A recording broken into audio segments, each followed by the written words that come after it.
Hi guys, আমি এখানে দুপুরবেলা ভাত টাত খেয়ে তো আমি ঘুমিয়ে গেছিলাম, চুলটা ভেজা ছিল।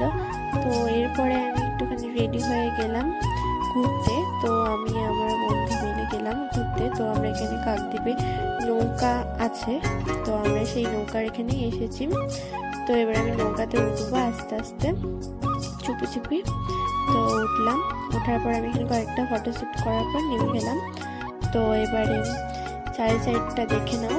তো এই কাকদ্বীপে তো আমার সাথে এসেছিলাম। আর ওই যে দেখতে পাচ্ছ একটা বড় নোঙর, তো ওটা দিয়ে মাছ নৌকা আটকানো হয়।